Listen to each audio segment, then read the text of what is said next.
bawat isa, spiritually, O God, and physically. Muli sa inyo papuri at pagsamba sa pangalan ni Jesus, lahat po ng anak ng Diyos ay magsabi na Amen. Amen. Amen. Ayan, lumako po tayo sa ating welcome song. Awitin po natin ang sama-sama magburi at magkamayan po tayo.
dinaanan ng bagyo po. At sa ating pagsamba sa araw nito, kasama po natin sila ang bawat isa niya. Nananalangin at nagpupuri sa Panginoon sapagkat patuloy pa rin pabuti ang Panginoon sa ating buhay. Ito po ay, sabi ko nila, may bagyo daw po ngayon, di ba? Sa Baguio City. Dadating po ang bagyo sa Baguio City. But let's shake off any doubts, any fear na nararanasan natin. And let's praise the Lord. Let's change these doubts. Let's change these fears of yung mga disaster na dumarating sa atin. Let's change this into a prayer, into praise. So let's praise the Lord. Awitin po natin, papuri kay Yahweh. Yahweh,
Biblia upang makinig ng salita ng Diyos.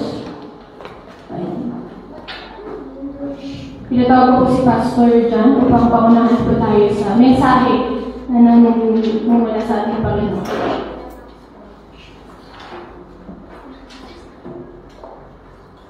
Magandang umaga po sa ating lahat. Handa po natin ang ating Biblia.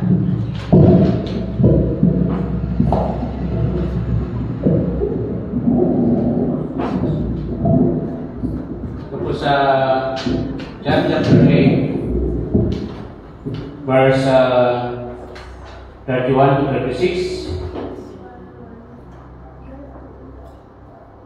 John chapter 8, verse 31 to 36, it says here, when he said, this number came to have faith in him. Then Jesus said to the Jews, who had faith in him, if he keep my word, then you are my truly disciple. 32. And you will have knowledge of what is true, and that will make you free. They said to him in answer, we are Abraham's seed, and we have never been man's servant. Who do you say you will become free? And this was the answer Jesus gave them. Truly I say unto you, everyone who does evil is a servant of sin. Now, the servant does not go to living in the house forever, but the Son does. If then the Son make you free, you will be truly free. Pagpalaan po ng Diyos ang kanyang salita, manalangin po tayo. Salamat Panginoon sa kabutihan mo sa bawat isa sa amin. Patawarin mo kami at linisin sa lahat po na pagkukulang. Palayaan mo kami. Dalangin namin ang mga kapatiran din nakarating dahil sa nagbabagyang bagyo. Sana'y ay po mauna sa bawat tahanan at sa bawat isa sa amin na ingatan sa araw nito, sa bagyo na darating, at ang iyong salita ng hayat magbigay sa amin ng kalakasan upang ang dumarating na spiritual at physical na pagsubok sa aming pamumuhay, kayo po ang magbigay sa amin ng tiwala na wala pong bagay na hindi niyo kayang hadlangan kung kayo po ay sa amin. Salamat Panginoon, ito po yung aming dalangin. In Jesus' mighty name, Amen. So, tama po yung sinabi ng Panginoon na if God is with us, no one can be against us. Now, dito, nangusap po ang Panginoon sa mga disciple na unang-una, sinabi na dito sa verse 32 na if we have that knowledge will make us free. Dito ganun di mangwaya-waya kanya tayo. We need to be assured that we are not servant of sin. Because if anyone who does sin, sabi dito ng Panginoon, siya po ay alipin ng kasalanan. Kaya po dito, nangusap po ang Panginoon dito sa John chapter 8:32 na ang katotohanan ang magpapalaya sa atin. Amen? Now, ano yung values na tinuturo ng ating Panginoon Jesus dito sa konteksto ng John chapter 8 na ang katotohanan lamang at kung ang katotohanan ay nasa atin ay tayo po ay maging malaya. So, yung sinasabi po ng Panginoon dito ay aral na hindi yung tayo po ay nabilanggo o sa ano ng bilangguan, kundi yung kasalanan na namumuhay sa mga gawain na hindi kaaya-aya. Yun po yung sinasabi niya na kung hindi po tayo nababago sa mga kasalanan na namalaytay sa ating buhay, ay tayo po ay alipin ng kasalanan. Kaya wala po sa atin ang katotohanan. Ibig sabihin, hindi po tayo malaya dahil bilanggo po tayo ng kasalanan. Yun po yung teksto na sinasabi ng ating Panginoon Jesus na we must have that freedom na sinasabi po ng Panginoon Jesus na dapat tayo ay maging malaya. Dahil yung babalikan ng ating Panginoon Hesus na dadalhin sa langit kung biglang dumating siya sa rapture or so yung pagbabalik niya ay ang mga malaya. Of course, kung tayo pa rin ay bilanggo, hindi po tayo suma sa Kanya. Dahil 2,000 years ago, pumunta na ang ating Panginoon Hesus upang tayo ay palayain. Binigay niya ang Kanyang buhay upang tubusin po tayo dahil tayo po ay nakakulong sa bilangguan ng kasalanan sa pamagitan ng ginawa ng dyablo nung araw. Siya po yung unang gumawa ng kasalanan. Mula sa langit, gusto niya siya ay umupo sa upuan ng ating Panginoon Diyos. Kaya po, ang Lucifer na pinakamagaling ay hinulog dito sa mundo. Kaya po, ginawa po niya ang unang nagkasala si Adan at Eva. So, mula noon, hindi na malaya ang tao. Bilanggo na sila ng kasalanan. Kaya po, yung sinasabi niya dito, na hindi maintindihan ng mga audience niya, kailanman kami ay maging alipin ang tatay namin na si Abraham. Hindi namin nasubukan na maging slave. Pero yung slavery na sinasabi ng Panginoon dito is slave or bondage of sin. Sino man ang gumagawa sa Romans chapter 3:23, no, we say that we have no sin. We deceive ourselves. And the truth is not in us. 1 John chapter 1 verse 8. As sa Romans chapter 3, ang kabayaran ng kasalanan ay kamatayan. So, kung tayo ay mga patay sa ating kasalanan, paano tayo gagawa ng tama? Sa James chapter 2 verse 10 to 11, for whosoever shall keep the whole law, and yet he offends one point, then he is guilty of all. Kapag tayo po daw ay masabing malaya, at alam natin yung batas, gumawa lang tayo ng isa, for example sa 10 Commandments, may isa tayong sinuway, lahat po ng batas ay sinuway natin. Kaya po, ang pinag-usapan po dito, yung illustration ni Paul dito, na yung problema ng pagkabilanggo, pagkaalipin ng kasalanan sa Romans chapter 7 verse 14 to 24, for we know that the law is spiritual, but I am carnal, sold under sin. 15, for which I do, I allow not for what I would, but what I hate, I do them. Sa verse 16, if I do what which I do not want, I consent unto the law that is good. 17, now then, it is now not me who do such thing, but it is the sin that live in me. Sabi ni Paul dito, yung gusto kong gawin, hindi ko kayang gawin. Yung mga mabuti na alam ko ay hindi ko magawang gawin. Ibig sabihin nito, hindi pala ako ang gumagawa nito, kundi yung kasalanan na nasa akin.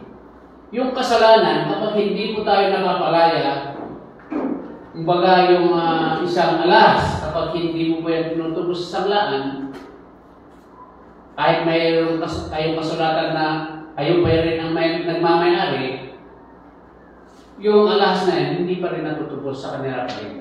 Kasi may kasulatan na hanggang hindi mo natutubos, nababayaran, sila pa rin yung nagmamayari. So, ganun din sa kasalanan. Hanggang hindi po tayo natutubos at hindi tayo napapalaya, ang nagmamayari pa rin sa atin ay kasalanan. Kaya po yung bata, totoo nga yung bata na walang alam-alam ng batas. Kapag may panganak yan, iyak ng iyak, nagagalit. Dahil yung sinabi ni David sa Psalm 51, mula sa sinapupunan ng aking ina, ako na ay makasalanan. Yung sinful nature na minana natin kila Adan ay nananalaytayan. Hanggang hindi po tayo natutubos doon sa kasalanan ng ating mga magulang na si Adan at Eva, hindi po tayo napapalaya doon. may kalayaan ang kasalanan, ang nagmamay-ari pa rin sa atin ay yung kaaway. May ugnayan pa rin yung dyablo na pwedeng makagawa pa rin tayo ng kasalanan. Yun po yung dinidescribe ni San Pablo sa Romans chapter 7, verse 14 to 24. Yung carnality, yung kasalanan, kaya po tayo madaling makagawa ng kasalanan dahil andyan pa rin, hindi pa rin natubos at totoong nalinis yung ating buhay. So, for us to be free from this law of sin, ito po yung sinasabi ng Panginoon. Dapat na tayo po ay maging malaya. So, yun po yung sinabi na describe niya, if my words is in you, then you will be set free. Kung totoo man na yung salita ko ay nasa inyo at ginagawa ninyo, ibig sabihin, ako ay suma sa inyo. Pero kung sabi ninyo kayo ay Kristiyano, pero gumagawa pa rin kayo ng kasalanan, hindi totoo na kayo ay maging malaya dahil nagmamay-ari pa rin sa iyo ay alipin ng kasalanan. Yun po yung pinapaniwalag ng ating Panginoon Jesucristo. Na yung kapangyarihan ng kasalanan ay binayaran na ng ating Panginoon Jesus. Kailangan lang na i-claim natin. No? Tubusin natin. No? Kaya po yung senior. Kahit ikaw ay senior at hindi ka naka-update sa senior na sa PhilHealth mo at ikaw ay nagkasakit, hindi mo pa rin ma-avail yung free na PhilHealth. Kailangan pupunta ka sa Portabaga i-update yung ID ng PhilHealth upang gumana.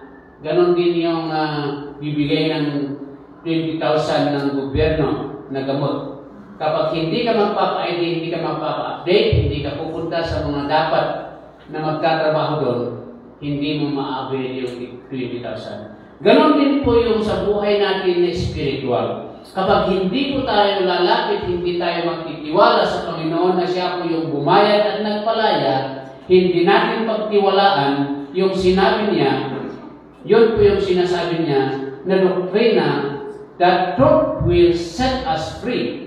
Sa John chapter 8, verse 31 to 32. Yung katotohanan lamang ang magpapalaya sa atin. Amen? So, kung tayo po ay pinalaya ng ating Panginoon Jesus, yun po, yung guilt of sin na was covered by the blood of our Lord Jesus Christ. Sa Matthew 26, verse 28, sabi dito, for this, my blood, the New Testament, which shed for the remission of sin.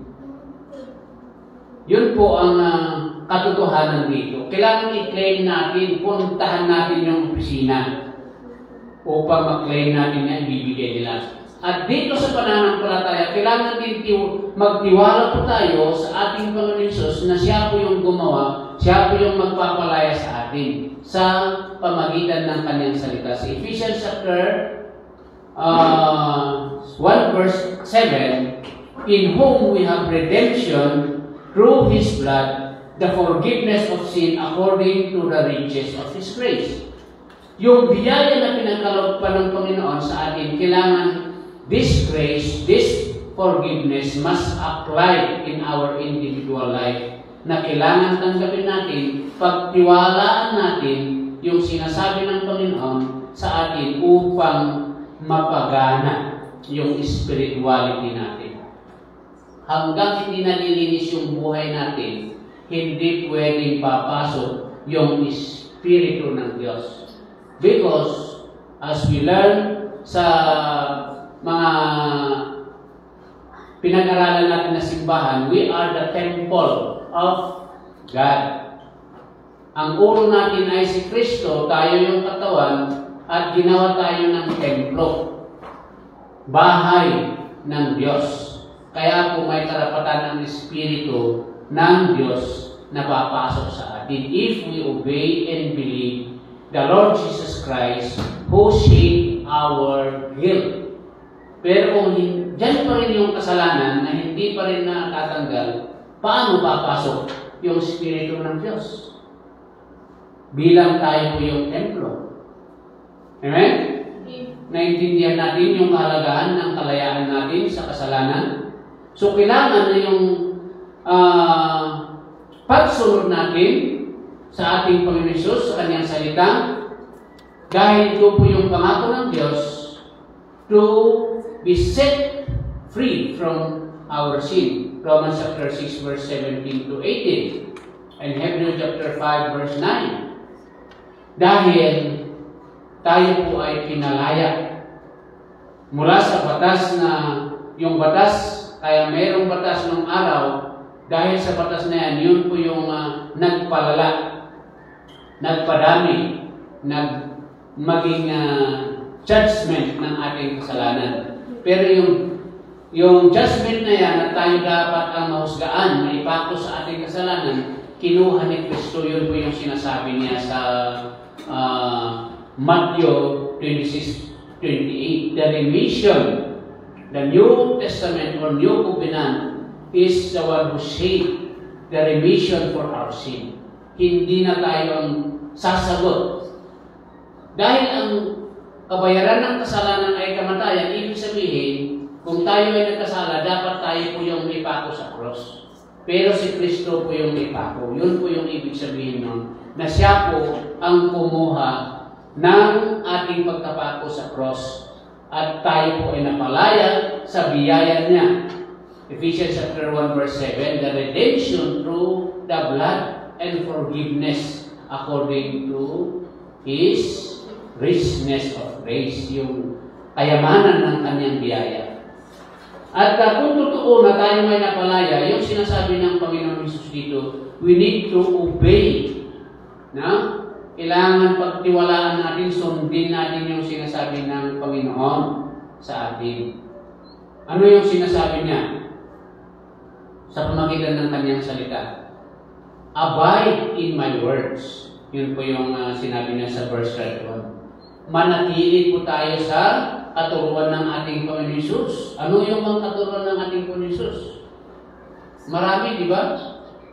Kailangan na yun ay gumana sa ating pamumuhay. Pero kung tulad ng mga gamot na tinitake natin pero hindi gumagana, ibig sabihin, baka hindi tama gamot yun. Kapag tayo po ay sinasabi na tayo po nananampalataya, pero hindi gumagana yung pananampalataya natin, ibig sabihin, fake yung pananampalataya natin. So, sa turo o yung significance ng ating pong kalayaan ay may bunga ito at yun po yung sinasabi ni Matthew chapter 28 verse 19 to 20 na kapag tayo po ay pinalaya ng Panginoon, kailangan na tayo po ay pahayugin, tayo po ay hahayo. No? Ano yung sinabi na sa verse 28, 19-20, yung Great Commission ng Panginoon? Go ye therefore and share the gospel, obeying what I have commanded to you, baptizing them, no? Ano pa yung iba doon sinabi? Teaching them and obeying all what I have commanded to you, and after that, they need to observe the commission, and you need to baptize them in the name of the Father, of the Son, of the Holy Spirit. So we need to carry out. Kailangan na bilang anak ng Diyos, no, i-carry out natin, i-apply natin sa ating pamumuhay. Dapat yung buhay natin ay maging instrumento ng kayagan ng salita ng ating Panginoon Hesus. Yun po yung offer ng Panginoon that if my word is living in you, you will really set free. Nasa inyo talaga yung kalayaan. Kalayaan na magpuri, kalayaan na maghayag ng katotohanan, because freedom from sin the burden which truly oppresses the mankind is the sin that control. Kaya nga naghihirap ang Pilipinas dahil kontrolado ng kasalanan ang buhay ng mga leader natin. Wala sa kanila ang kalayaan. Maaring alam nila yung katotohanan, pero hindi sila malaya. Kaya ayaw man nilang gawin siguro ito, pero yung gumagawa sa kanila nagtutulak upang gawin yung masama ay yung sinasabi ni Paul dito sa Romans chapter 7, no? Verse 14 to 24, na hindi na sila yung gumagawa, kundi ang gumagawa at nagtutulak sa kanila upang makagawa ng masama is yung kasalanan na namumuhay sa kanila. So, yun po yung sinasabi ni Jesus dito sa John chapter 8, verse 30 to 36, na we need to be set free. Hindi po alipin ng kasalanan, kundi alipin na tayo ng katotohanan. At yung katotohanan na yan ay yung salita ng ating Panginoon Jesus. Amen?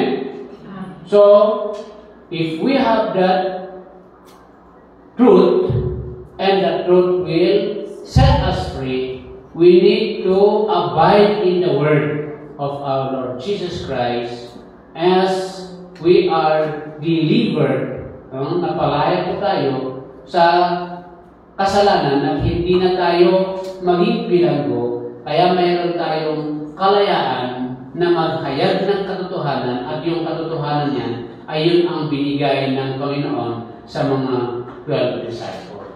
Go ye therefore and preach the gospel. Kaya po, ang isang tao ng Kristiyano, mayroon tayong bunga dapat na dalhin natin dito sa kapilya upang sila din ay matulungan ng mapalaya. Amen? Kaya po, yun po yung sinasabi ng mga hindi nakaranas, sabi ng Panginoon, come unto me, all of you who labor and heavy laden, and I will give you rest. Take my yoke upon you and learn from me, for I am gentle, slow in heart, and you will find rest for your soul.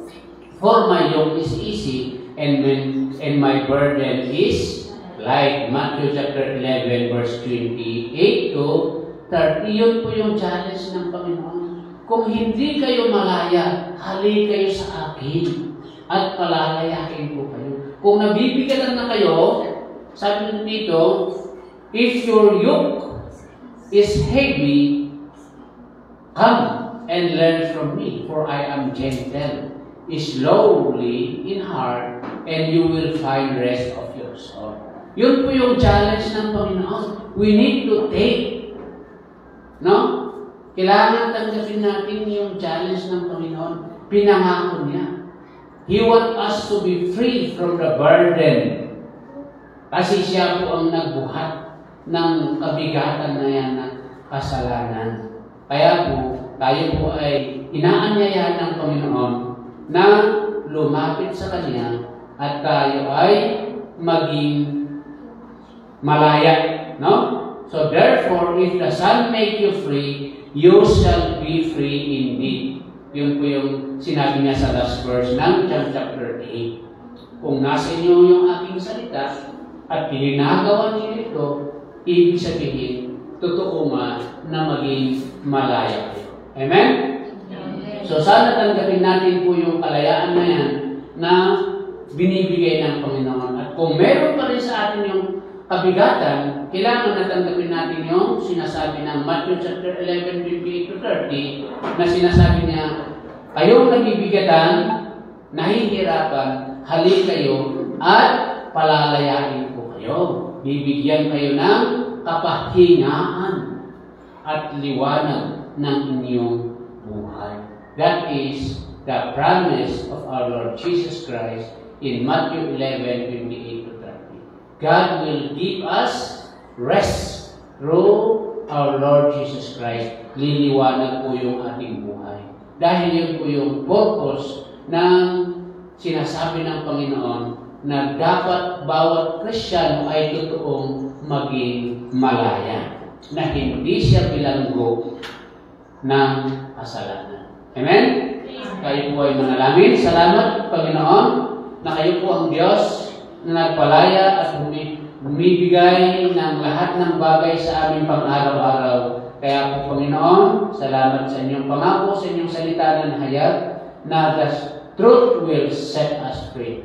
At yung mga hindi pa nakakaranas nito, ayon sa sinabi niyo na nag-anyaya, na kayong nabibigatan, halik kayo sa akin at bibigyan ko kayo ng kapahingahan. Salamat, Panginoon, sa pangako at sa likanan ni hayag, kayo po ang manguna sa bawat isa sa amin. Ito po yung aming dalangin sa pangalan ni Jesus. Amen. Magandang sa amin.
Despite the news, Lord, na atati umay na bagyo dito din mga lugar, ni pagyamanan ni Apo ta, hanya nakalap po tayo, Lord, kada kami nga umay mga itinagan mo, Lord. We worship you, Lord, agyaman kami Apo iti. Palagayan mo kada kami, Lord, agyaman kami, ada ka nga magtatarabay kada kami itinatawag daw, Lord, for the past weeks, ada ka nga ng gagawin ka na kami, inyaman iti sitwasyon nga nasabsabat ni Lord, inyaman iti problema nga imaitibiyag ni Lord. Agyaman kami ang pagtataka nga, nagtatarabay ka na kami. You guide us, sika abot, nangituro ka na kami iti sumbat na ito yung nanangiti panagyan ni Lord. Agyaman kami abot, sika lang ka na maidaray ito ito nga isama, Lord. Bendisyon lang ka ni abot ito, God, may isa ka na kami ito yung offering, Lord. Kaya kung maabot yung mga benediction kita, at maaramat, pakilaw-lawan, iti ibanghin ng Lord. I-bless mo ka ni Apo, iti nagapuan na rin ito yung blessings, Lord, iti source of income, iti trabaho, Lord, small businesses, Lord. Benediction lang ka ni Apo, dito ba may isa ka na kami, iti estudyante, Lord. Kaya kung maapo, iti magtutuloy yung mag-i-provide kita sa pulang na itinalaw-daw, dan mga tarapay na nakwala iti panagdadala na, Lord. At yamang kami Apo, at pakawalan na kami, dahil tinagkukurangan ni Lord, As we continue our worship, Lord, si kalagot at may tag-ay, si kalagot at ma-bendisyonan po ito nga asapa. In Jesus' name we pray. Amen.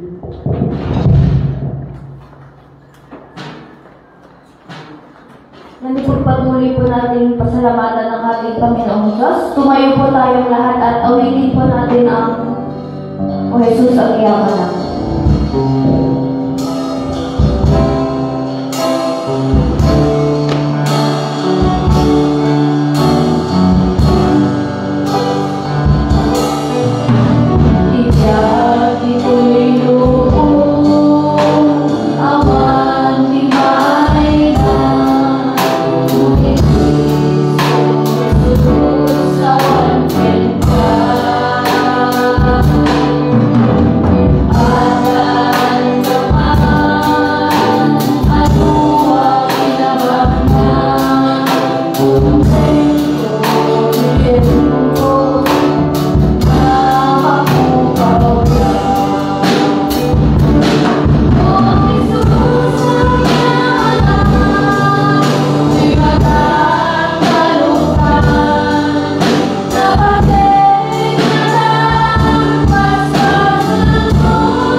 Kalinan kayo nga nakagar.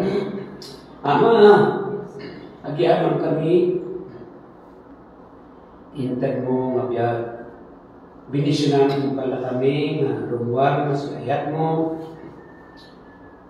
Ipanakabalay mo sa umatag na nayon. Mangtag ka kami. Iti grasya. May mapagyo. Awatan na kumamay na kita nga sa lakmi. May payo.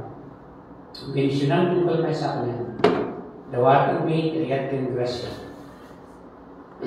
Itinagang kay Ama, kay Anak, ng Espiritu Santo. Amen. Yan as we end our worship, muli po natin kamayan ng ating mga kapatid at awitin po natin ang panibagong sigla.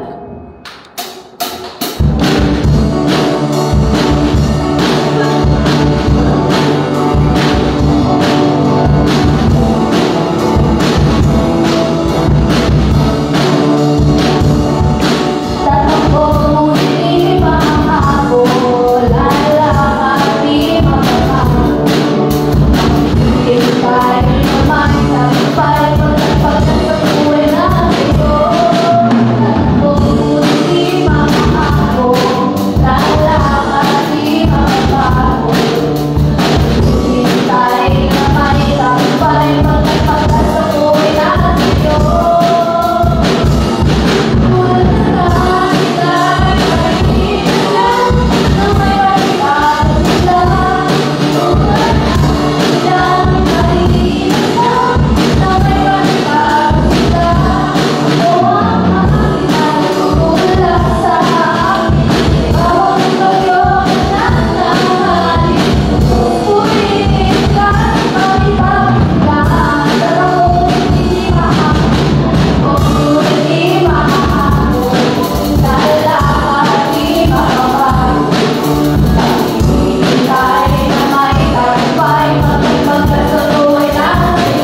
Lord.